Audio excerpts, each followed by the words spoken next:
Na mensagem de hoje nós vamos conversar sobre uma oração que vai para um caminho de restauração, onde eu e você, quando nós humilhamos diante da presença do Senhor e reconhecemos que nós dependemos totalmente dEle, Ele responde às nossas orações. Eu quero desafiar você nos próximos minutos a abrir seu coração e deixar Deus falar contigo. Que Deus abençoe a sua vida. Neste mês nós estamos falando sobre oração. Um foco sobre a oração, e a oração ela não é apenas uma ferramenta para eu usar quando eu tenho uma necessidade. A oração nos leva a um alinhamento com a vontade de Deus. A oração nos leva a estarmos mais sensíveis à direção daquilo que o próprio Senhor tem para as nossas vidas.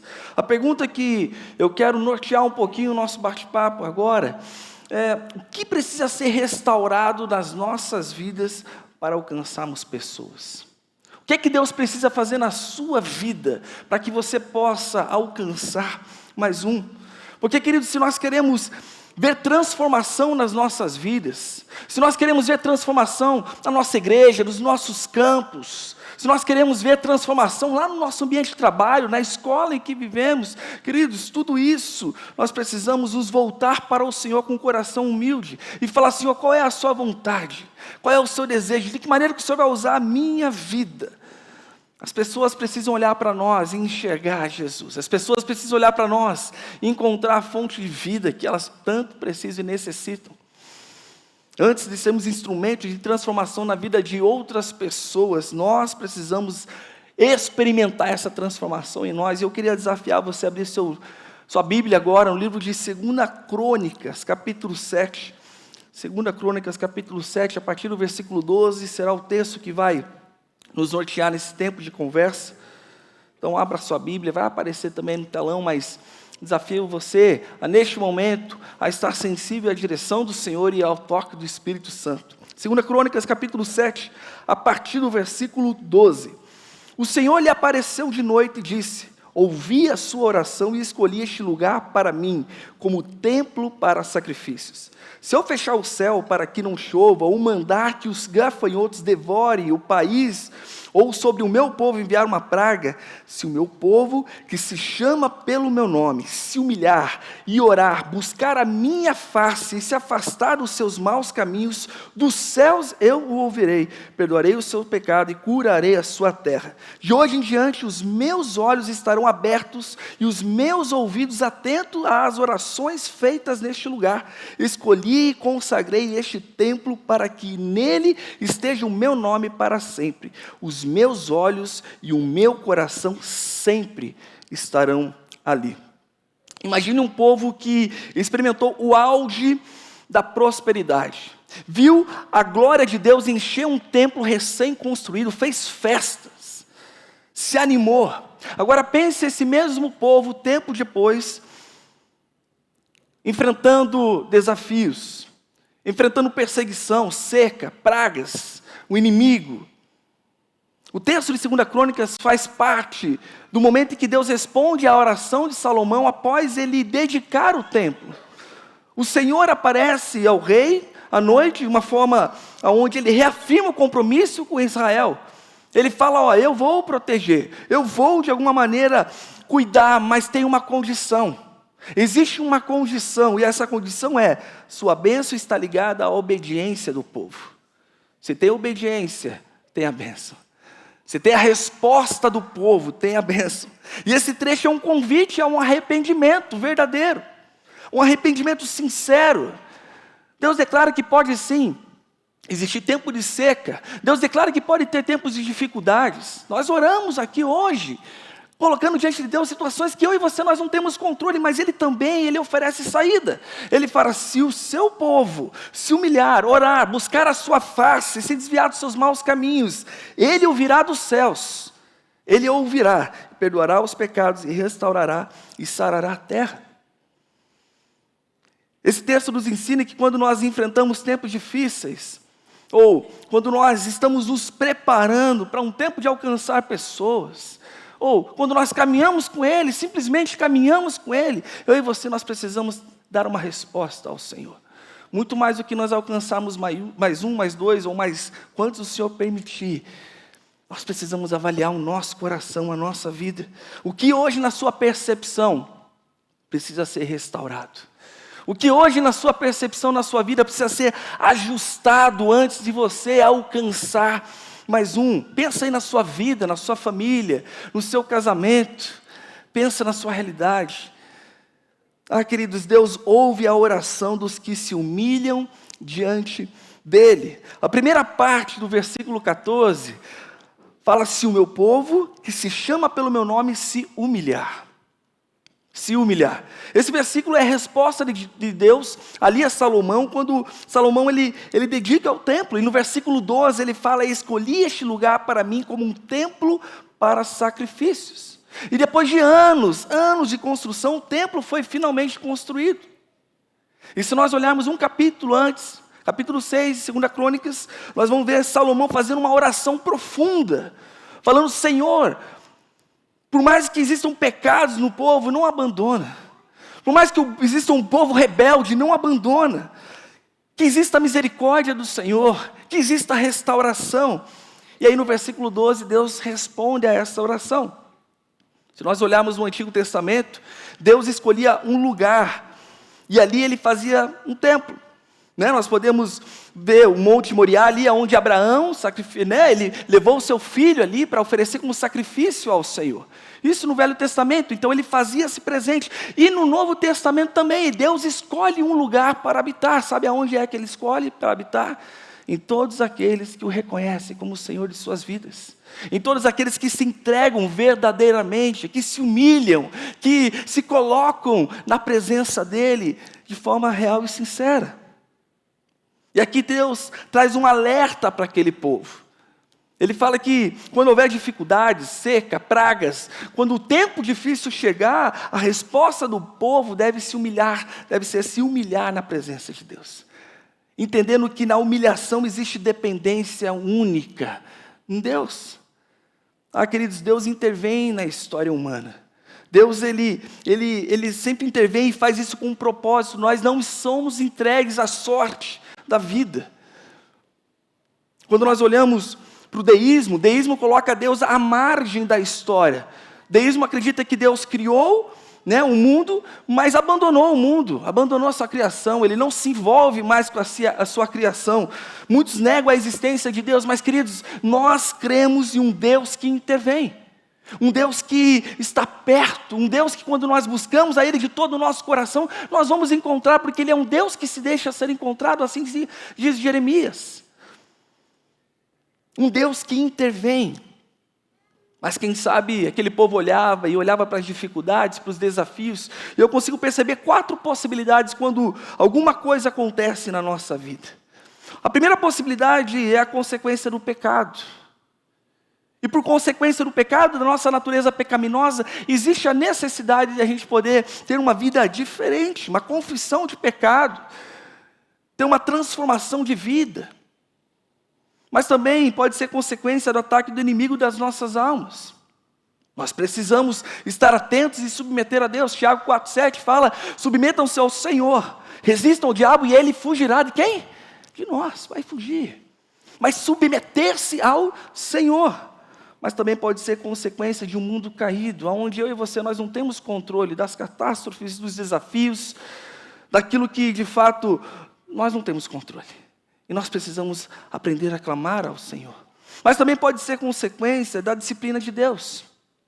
Aonde Deus disciplina aquele quem ama. Hebreus fala isso. Aonde eu e você precisamos aprender.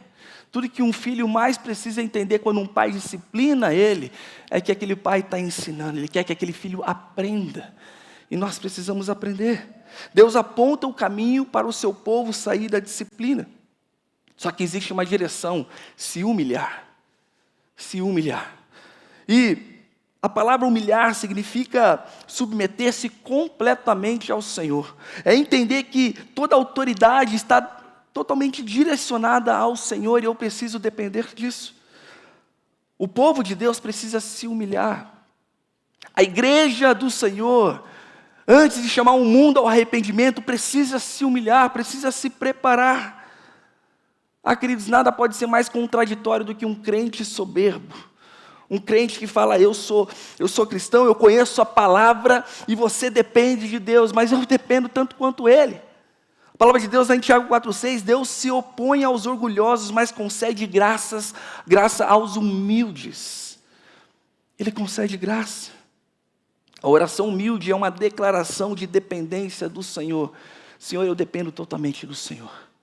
Eu dependo do Senhor para essa situação onde eu não tenho controle, e até mesmo daquelas que eu tenho controle, eu dependo do Senhor. Quando nós oramos, ou na verdade quando nos humilhamos diante de Deus, nós estamos declarando que tudo está sob controle dEle. Senhor, está sobre o Senhor. Eu confio em Ti, eu descanso no Senhor. Em que momento você busca Deus? Quais são as situações que você procura ao Senhor? Queridos, o que acontece muitas vezes, infelizmente, é que nós só vamos buscar ao Senhor quando todas as outras coisas não dão mais certo. Infelizmente, nós deixamos de colocar Deus como a prioridade. A prioridade na presença de Deus. E nós trocamos tudo, e no final das contas, se não dá nada certo, eu sei que eu posso buscar a Ele. Eu sei que Ele vai cuidar de mim, Ele vai me sustentar, mas o chamado que eu e você nós temos é para que Ele seja a prioridade em todos os momentos. A oração é o reconhecimento de que nós precisamos de Deus para fazer o que podemos e o que não podemos fazer.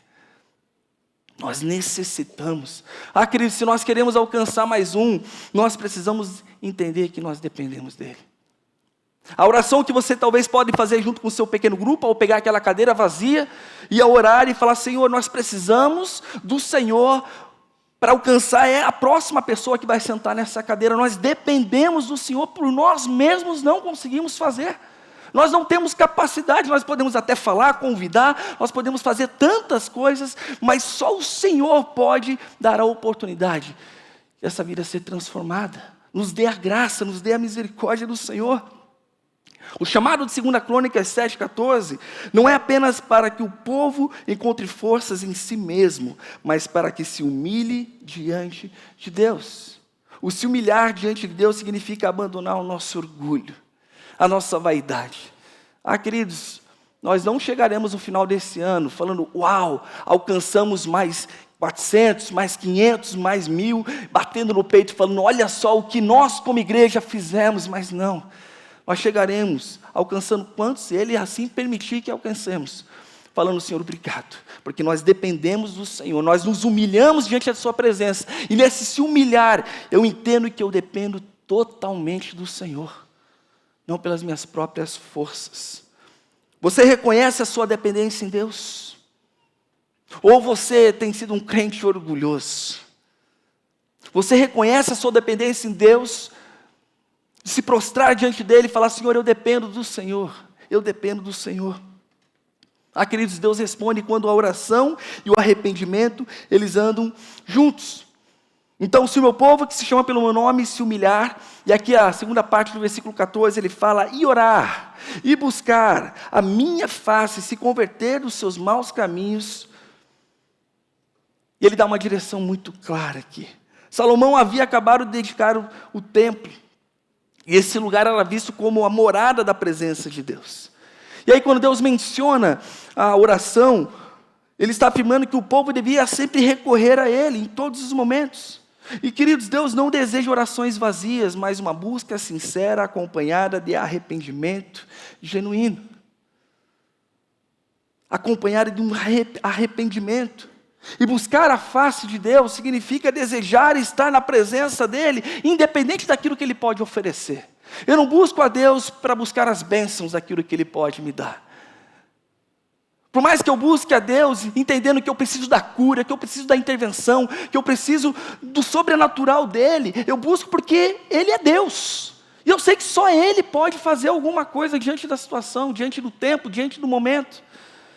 É desejar estar na presença dEle de forma profunda, intensa. A oração é sobre quem Deus é e não apenas sobre o que Ele pode fazer. É sobre quem Ele é. Ele é Deus. Ele criou a mim, Ele criou a você, Ele te conhece. Te conhece, Ele te sustenta, nos sustenta na palma de suas mãos. Buscar a face de Deus não é apenas um ato momentâneo de desespero, mas é uma vida de comunhão, é uma vida de entrega, de consagração, é entender que a presença dele é o nosso maior tesouro, maior que toda e qualquer resposta que até mesmo achamos que precisamos. A presença dele é suficiente. O salmista no Salmo 105, versículo 4, ele fala: recorram ao Senhor e ao seu poder, busquem sempre a presença, a sua presença, busquem sempre. E aí ele fala se converter dos maus caminhos, e converter esses maus caminhos indica que a oração verdadeira nos transforma primeiro. Antes de transformar o local que nós estamos, antes de transformar as situações, as circunstâncias ao nosso redor, ele transforma primeiro a mim. A igreja de Deus é convocada pelo próprio Deus a virar as costas para o pecado e apontar diretamente para Ele, a buscar a presença dEle. Converter-se significa dar meia volta, um giro de 180 graus. Deixar de fazer o que eu estava fazendo para viver algo novo, um novo tempo, uma nova vida, um novo momento da minha vida. E isso implica em arrependimento sincero. Arrependimento que vai muito além do que um remorso, um peso na consciência, mas é uma mudança de vida. Por isso que não há restauração sem arrependimento, não existe restauração sem arrependimento. Quem sabe você tem vivido dentro da sua vida, na sua família, seu casamento, você vê situações que não há mudança, você tem feito tantas coisas, mas se não existir arrependimento, não terá restauração. Por isso que existem ferramentas aqui como igreja que nós vivenciamos no processo do arrependimento, um discipulado. Nós temos fortalecido muito o PGM Par, onde através de homens e mulheres a gente pode abrir o nosso coração e dentro desse processo gerar esse desafio do arrependimento, que leva ao arrependimento. Mas muitas vezes buscamos a Deus esperando que Ele mude a nossa sorte, a nossa realidade, que Ele faça o sobrenatural para mudar os nossos desafios. No entanto, a verdadeira oração não é apenas um meio para alterar aquilo que está ao nosso redor, mas a oração é um instrumento de transformação dentro de nós. Começa no individual. Eu sou transformado, eu sou restaurado, eu tenho a experiência, e a partir disso, o ambiente começa a mudar, as coisas começam a mudar, porque eu mudei. Se nós olharmos para os avivamentos, a história dos avivamentos, a gente começa a perceber que pessoas que se arrependiam, começavam a orar, buscar ao Senhor, e nós podemos ver isso no avivamento do país de Gales, ali que teve no século XX, onde os bares foram fechados porque não tinha mais clientes. Já pensou o bar da sua casa fechar porque não tem mais cliente? Onde as dívidas eram pagas de forma espontânea. Sabe aquela pessoa que está te devendo há tanto tempo, você fala, nunca mais, esquece. Essa pessoa tinha um encontro com Deus, era transformada, e ela fala, eu preciso restaurar isso, eu estou devendo. Os policiais não tinham trabalho porque não tinha mais crime. Isso aconteceu porque cada um decidiu buscar a Deus de forma genuína e arrependida. Por isso que o eu mais um é muito mais do que a gente eu consegui mais um, mas o quanto de mim tem influenciado ao meu redor. O quanto da transformação que Ele gerou em mim tem transformado o local onde eu estou inserido, dentro da minha própria casa, o ambiente de trabalho, lá na faculdade, na escola. Mas como a oração, ela nos leva ao arrependimento, primeiro, ela confronta o nosso coração. Quando nós oramos, o Espírito Santo revela áreas que precisam ser transformadas. Isso aqui não faz mais sentido. Você tem uma nova vida, você precisa abandonar isso. Nos leva à confissão sincera. Então a verdadeira oração inclui reconhecer nossas falhas e falar, Senhor, me perdoa, me restaura, eu não quero mais ter essa vida. Eu não quero agir mais assim. E com isso gera mudança de atitude. Se não houver transformação, a oração se torna apenas em palavras. Apenas palavras. Não faz sentido eu dizer que tenho uma vida com Deus e permanecer o mesmo. Não faz sentido eu dizer que eu vivo para o Senhor, eu olho para a palavra dos princípios e permaneço a mesma pessoa. Não faz sentido. A oração, ela gera mudança de atitude. Uma oração de arrependimento. Algo que precisa ser confessado. Algo que precisa ser abandonado diante de Deus nessa noite. E aí Deus responde com perdão e cura para o seu povo. Deus, Ele ele simplesmente olha e, como reflexo da resposta do seu povo, né, ele fala ali, terceira parte do versículo 14, então eu ouvirei dos céus, perdoarei os seus pecados e sararei a sua terra. Primeiro Deus ouve. Queridos, Deus é onipresente, onipotente, onisciente. Então Ele ouve a nossa oração. O salmista, no Salmo 139, fala que antes mesmo da palavra chegar à nossa boca, Ele já conhece. Mas a oração faz com que eu e você, nós entendemos esse relacionamento. Deus ouve, Deus escuta. Isaías 59, 1, 2, vejam, o braço do Senhor não está tão encolhido que não possa salvar, e o seu ouvido tão surdo que não possa ouvir, mas as suas maldades separaram vocês do seu Deus, os seus pecados esconderam de vocês o rosto dele, e por isso ele não os ouvirá. Ele não é um Deus distante ou indiferente, como o deísmo fala. Ele é um Deus presente. Ele é um Deus que se relaciona e tem prazer de se relacionar conosco, onde nós podemos buscar a presença dEle, nós vamos encontrar. Ele está atento ao seu clamor. Então, primeiro, Ele ouve. Segundo, Deus perdoa. Depois de ouvir a oração, Deus responde com perdão. Mas esse perdão, ele não acontece automaticamente. Existe um processo dentro do arrependimento genuíno. Podemos lembrar um texto de 1 João 1,9, se confessarmos os nossos pecados, Ele é fiel e justo para nos perdoar os pecados e nos purificar de toda injustiça. O pecado tem nome. O pecado tem nome. Existe um processo necessário para o perdão, o arrependimento, a confissão e a mudança. Esse é o processo. Eu preciso me arrepender, e dentro desse arrependimento eu confesso e eu mudo de vida, eu mudo de atitude, eu dou um giro de 180 graus. E Deus perdoa. E terceiro, Deus sara. Ele ouve, Ele perdoa, Ele sara. O que o texto está dizendo para nós aqui, isso mostra que o arrependimento verdadeiro não apenas nos traz, não apenas nos reconcilia com Deus, mas Ele também transforma tudo ao nosso redor. Aí sim começa o reflexo a acontecer. Sabe aquela pessoa que fala, puxa, ele foi transformado, ele foi restaurado. É os testemunhos que nós escutamos aqui da mudança. É muito mais do que responderem perguntas, porque está se batizando, mas é porque Cristo fez algo. Cristo transformou, Cristo restaurou, fez algo extraordinário, uma mudança de vida. A última promessa de Deus é a cura e a restauração. E no contexto de Israel, aqui, isso incluiria cura física na terra, onde cessariam as pragas, cessaria a chuva para poder ter as colheitas, o livramento dos inimigos. Em Jeremias 33:3, Deus reforça essa promessa, Ele fala, clama a mim, e responder-te-ei, e anunciar-te-ei coisas grandes e ocultas que não sabes. Clama a mim.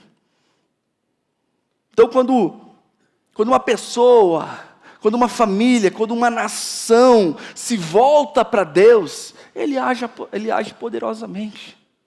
Quando nos voltamos para Ele, quando nós nos humilhamos, quando nós buscamos a face dEle, quando nos arrependemos dos nossos pecados, Ele age poderosamente. O Eu mais Um é uma grande oportunidade para que nós possamos viver um avivamento.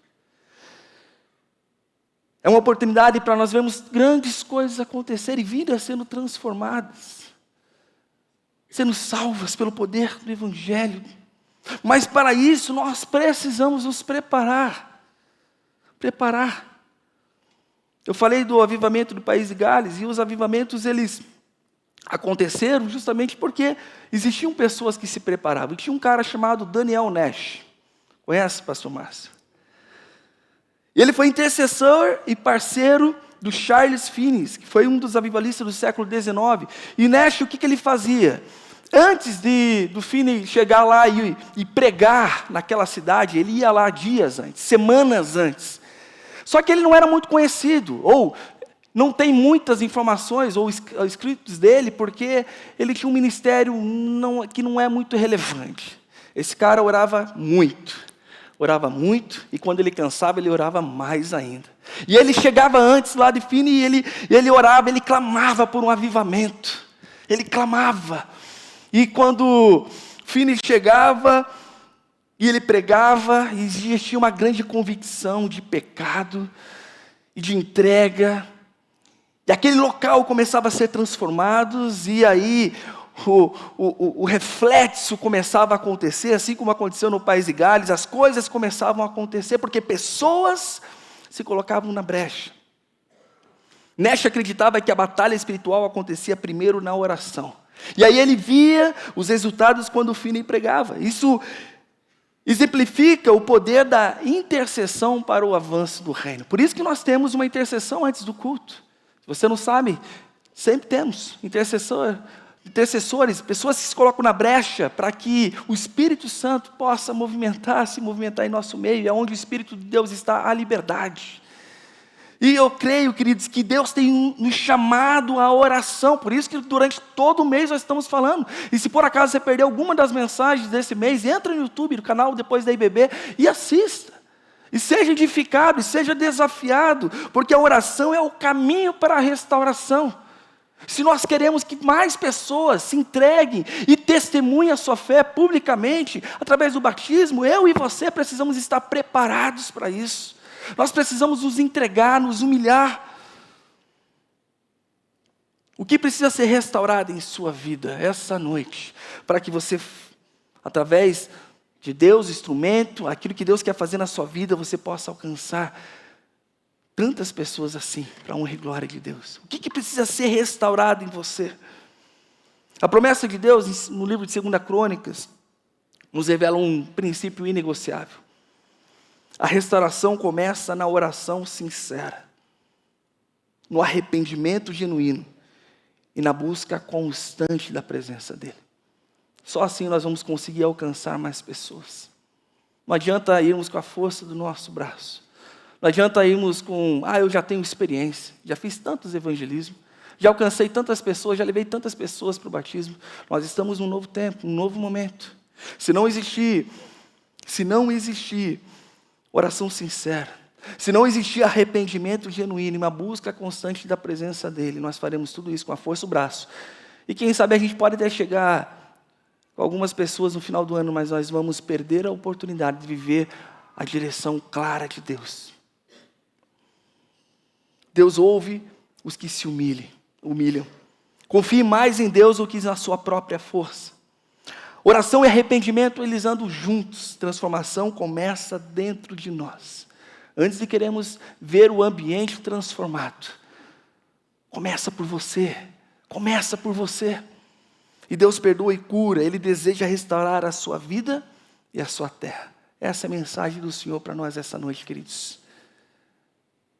A pergunta que fica para mim e para você: você tem buscado a Deus como sua primeira opção? Ou só quando todas as outras opções falham? A sua busca, ela tem sido medíocre dessa maneira?